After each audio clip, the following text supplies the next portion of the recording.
नेहमीच असं वाटतं की उत्पादन, मॅन्युफॅक्चरिंग थोडासा अवघड शब्द वाटतो. आणि त्यातल्या त्यात आपण जेव्हा ग्रामीण भागामध्ये हा विषय घेतो, प्रत्येकाला टाटा मोटर्स, कुठेतरी बजाज ऑटो याच्याकडेच लक्ष जातं. पण मला थोडासा हा विषय सोपा करून सांगावासा वाटतोय आणि त्यानंतर मी त्या विषय का महत्त्वाचा आहे देशाच्या समृद्धीसाठी तेही पण सांगेल. आपण जर पाहिलं तर फक्त टाटाकडे आपण पाहतो, पण टाटानी जी 1000 सप्लायर त्या 2-3 दशकामध्ये बनवली आणि त्यातनं अनेक लोक करोडपती अरबपती झाली. आणि ती काही कुठली शहरातलीच लोक होती असं नाही. कुणीतरी लातूर, उस्मानाबाद, ग्रामीण भागातनं, अमरावतीतल्या एखाद्या तालुका प्लेसमधनं येऊन सुद्धा ही लोक मोठी झाली. का झाली? त्यांना बेसिक एज्युकेशन होतं त्यांच्याकडे, इंजिनियर्स.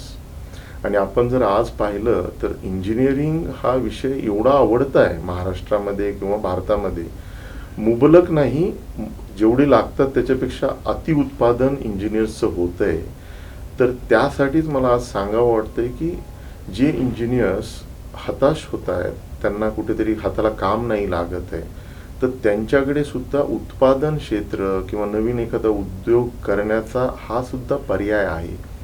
मला एक 2-3 उदाहरणं यामध्ये द्यावीशी वाटत आहेत. कारण आपण जेव्हा मॅन्युफॅक्चरिंग म्हणतो तेव्हा कार मॅन्युफॅक्चरिंगच लक्षात येत असेल, तर फॅब्रिकेशन असेल, मशिनिंग सेंटर्स असतील, आणि त्याचबरोबर आपण ग्रामीण भागात आहोत तर फूड प्रोसेसिंग युनिट असतील.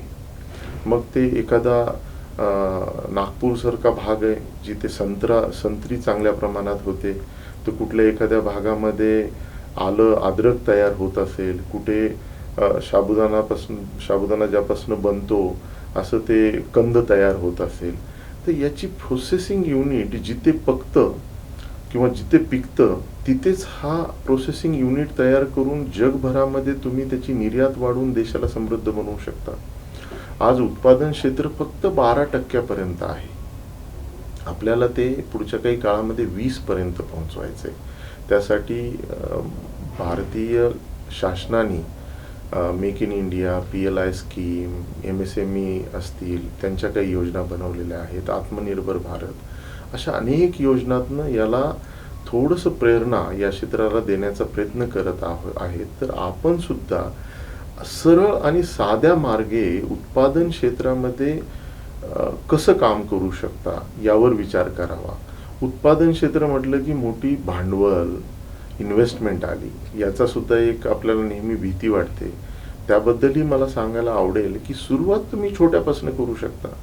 आपण जर पाहिलं की टाटा मोटर्स किंवा एखाद्या मोठ्या उद्योगाची जी काही सप्लाय चेन डेव्हलप झाली, इकोसिस्टम डेव्हलप झाली, ती काही एका दिवसात झाली नाही. मे बी त्यांनी एक पहिल्यांदा 10 लाख रुपये, 5 लाख रुपये इन्व्हेस्ट करून त्यातनं एक मशीनिंग सेंटर किंवा एखादी मशीन घेतली असेल, आणि नंतर हॉरिझॉन्टल डिप्लॉयमेंटमध्ये अनेक मशीन घेऊन टाटा बरोबरच अनेक दुसऱ्या उद्योगांबरोबर सप्लाय सुरू केला असेल.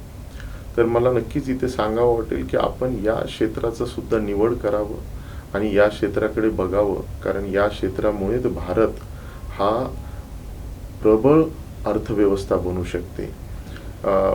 मला एवढं नक्कीच इथे माझ्या बाबतीमध्ये सांगायला आवडेल की सुरुवातीला आम्ही चाकणमध्ये उद्योग सुरू केला, जिथे इकोसिस्टम तर होतीच, पण जी इकोसिस्टम नाही अशा ग्रामीण भागात सुपा, अहिल्यानगरमध्ये सुद्धा उद्योग यावर्षी सुरू करून तिथे सप्लाय चेन आणि इकोसिस्टम बनवण्याचा प्रयत्न आणि काही प्रमाणात आम्ही यशस्वी पण मागच्या 6 महिन्यात झालेलो आहोत. तर आपण सुद्धा असा विचार करावा, आपण जिथे आहोत तिथे उत्पादन क्षेत्रात काय नवीन घडवू शकतो आणि भारताची इकॉनॉमी वाढवण्याबरोबरच भारताला परकीय चलन आणून देण्यासाठी निर्यात कसं करू शकतो यावर आपण सर्वजण भर देऊ शकता.